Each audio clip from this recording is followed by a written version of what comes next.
Welcome back to another reaction video, man. We have pretty much part 2 of this Rachel Morin murder. Search for Merlin's mom's killer. He's up as community mourns loss.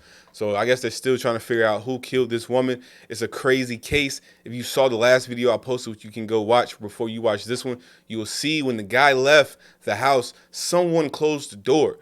So could this be a case of the man caught his wife sleeping with someone and he decided to take her life away? We don't know. This is all allegedly.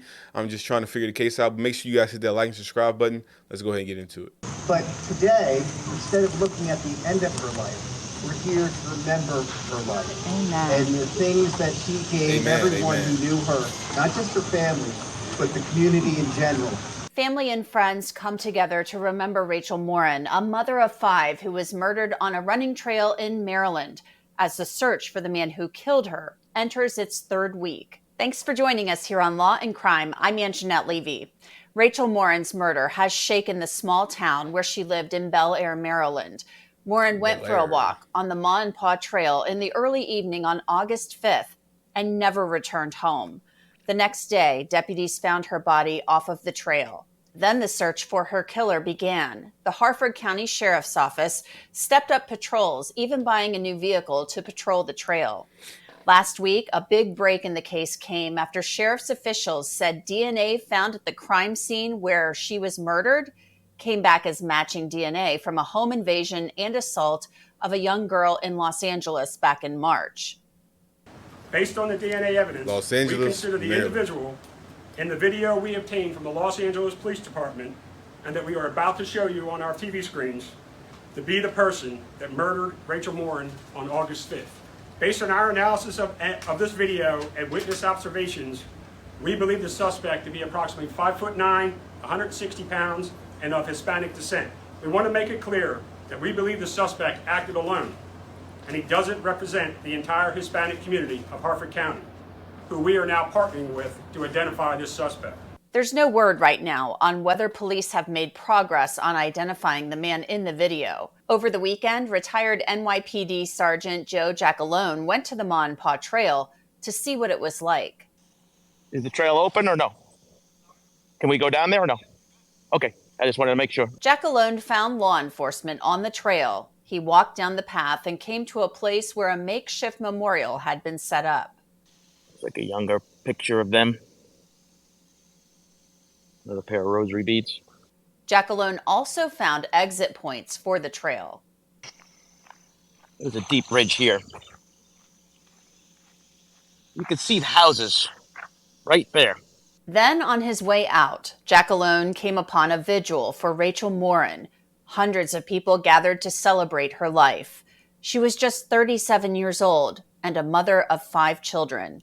A couple of people spoke at the vigil. 5 kids. The fact that this place was an area where she gained strength, joy, and solitude, and oftentimes serenity. In a very busy life, she came to the trail and she got in touch with nature and recognized the gifts that she had, particularly her physical fitness and her ability not only to walk, but to run.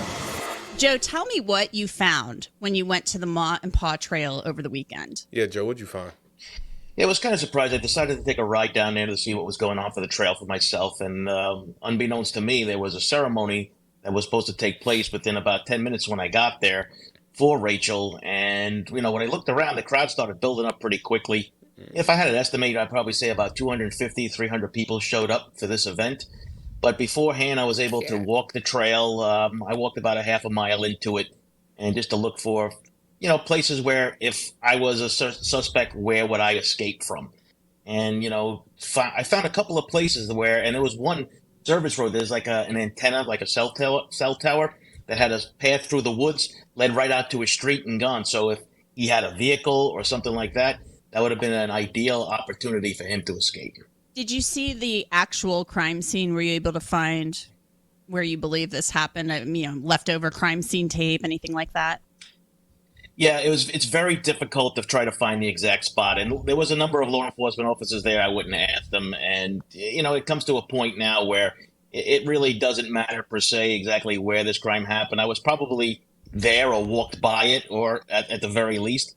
But you know what? You're dealing with I was looking for, like, say, maybe a trample in the woods where they had to bring a stretcher down, or law enforcement keep on going through. It was a heavily brushed area in many places. So, and there was a lot of culverts. Just try to imagine from the investigative standpoint. That's basically what I was doing, and just overseeing this and saying, how could this happen? I'll tell you, when I was walking the trail, I didn't see a lot of people.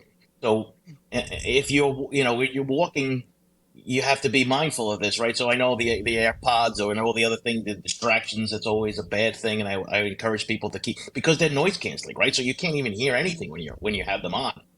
And let's put it this way: there was plenty of opportunity if somebody was going by, that someone could jump out of the woods, grab them, and drag them into the woods, and nobody would have ever seen it. It's pretty remote in certain areas, but in other areas, you can see houses right from the trail.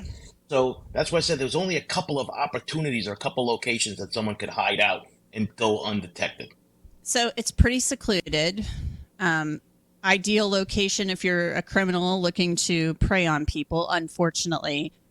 But you happen upon this vigil for Rachel, and her killer is still on the loose. They released the surveillance video last week.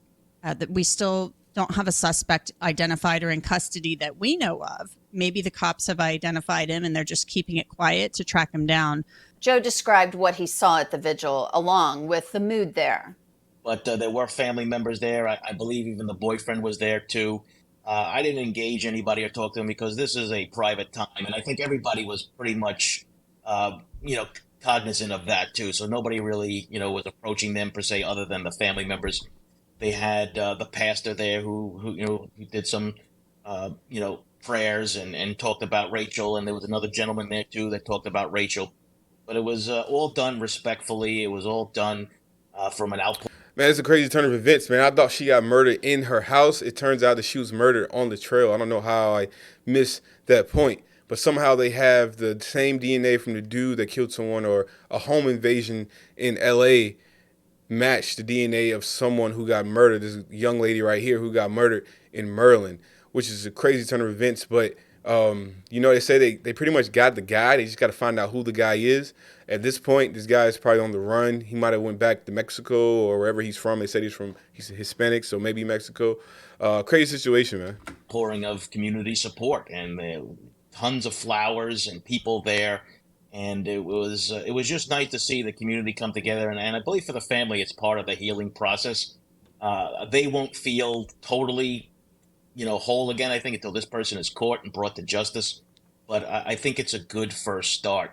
And it was, I've never really experienced that per se. From a law enforcement perspective, you're kind of there doing security when these things were going on. But for being a bystander in this, it was somber, but it was pretty powerful. At the end of the vigil, the crowd walked down the trail, many people carrying flowers for Rachel Morin. How difficult is it going to be to track this perpetrator down? We have video, thank goodness. However, we have a kind of a side shot of the face barely, and then a shot of the back. Well, considering he traveled from, Los Angeles, California, all the way to Maryland, right? So this guy either has a network of family or friends that he's going through to try to get to this location. He has a vehicle, or he's obtaining vehicles.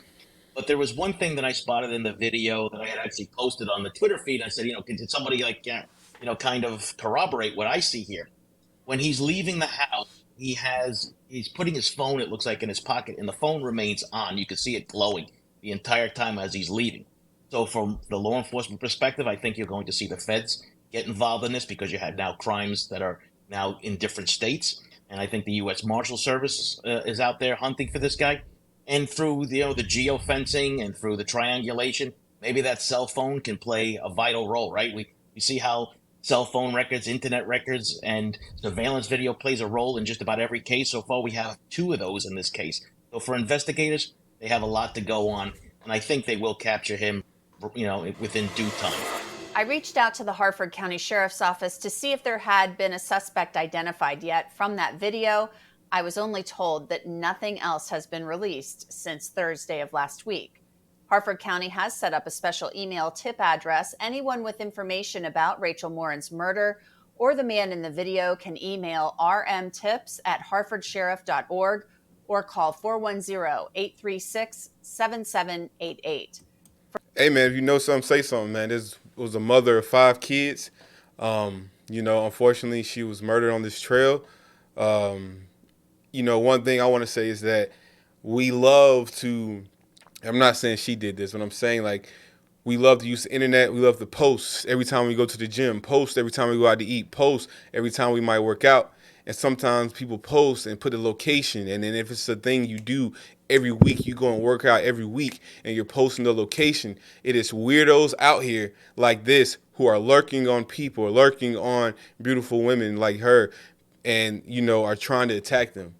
He might have been stalking her for a while. Who knows? But unfortunately, it's a super sad situation. Let me know what you guys think in the comments and who it may be or how they're going to find him or what you think of the whole situation in the whole. I love when you guys leave comments. But, yeah, crazy situation, man. Hopefully they find this guy. And, I'm going to keep following the case. So make sure you hit that like and subscribe button if you want to keep up with this case with me and whatnot. But once again, thank you for watching. I'm out. Peace.